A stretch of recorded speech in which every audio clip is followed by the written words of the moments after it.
कुछ कहानियां किताबों में नहीं मिलती, वे बर्फ में दबी मिलती हैं, जहां जवानों की आखिरी सांसें भी देश का नाम लेती हुई जम जाती है।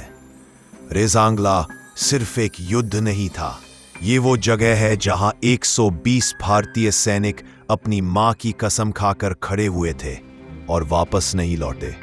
जब युद्ध खत्म हुआ तो सेना को 114 शरीर मिले, लेकिन किसी का माथा झुका नहीं था, किसी की उंगलियां ढीली नहीं पड़ी थीं। सबके हथियार अब भी दुश्मन की दिशा में तने हुए थे। ये वो कहानी है जहां इंसान मर जाता है, पर उसका जज्बा इतिहास की रगों में हमेशा जिंदा रहता है। ये है रेज़ांगला, जहां भारत ने दुनिया को बताया कि देशभक्ति कभी संख्या नहीं पूछती, बस बलिदान मांगती है।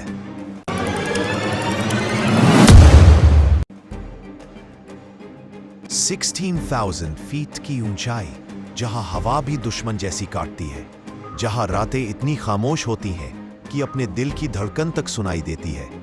यहीं रेज़ांगला में 18 नवंबर 1962 की सुबह 120 भारतीय सैनिक हजारों चीनी सैनिकों के सामने इतिहास की सबसे भीषण लड़ाई लड़ने वाले थे। 1962 का साल भारत और चीन के बीच तनाव चरम पर था।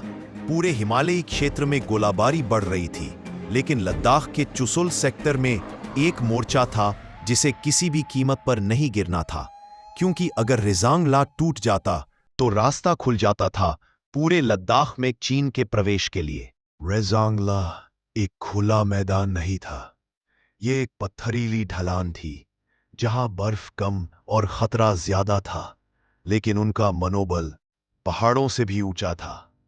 17 नवंबर की रात 3 दिशाओं से धीरे धीरे आगे बढ़ रही थी।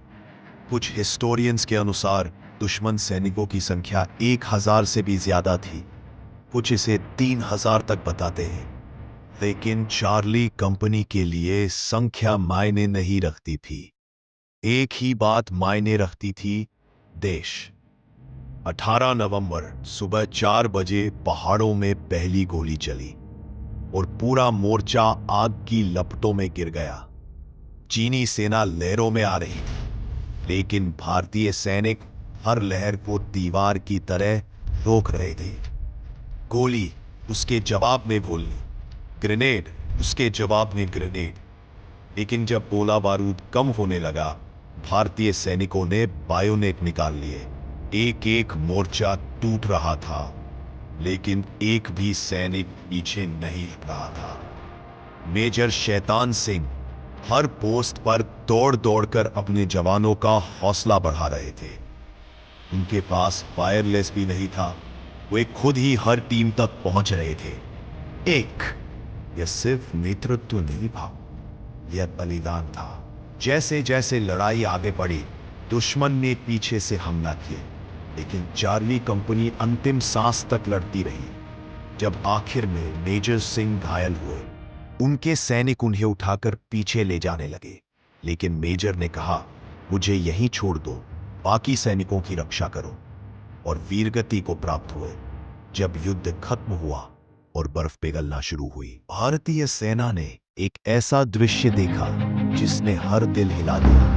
120 में से 114 सैनिक वही शहीद मिले, कुछ अपने मशीन गन पर झुके हुए, कुछ ग्रेनेड पकड़े हुए, कुछ हाथों में बायोनेट लिए। मौत के बाद भी उनके शरीर लड़ाई की मुद्रा में थे। इस अद्भुत वीरता के लिए मेजर शैतान सिंह को मिला परमवीर चक्र। रेज़ांगला की लड़ाई आज भी सैन्य इतिहास में one of the greatest last stands मानी जाती है। ये कहानी सिर्फ एक युद्ध की नहीं, ये कहानी है उस जज्बे की जो हर भारतीय सैनिक में बसता है। रेज़ांगला अब एक जगह नहीं, यह एक प्रतिज्ञा है कि भारत की धरती पर 120 नहीं 12 लाख भी खड़े हो जाएंगे।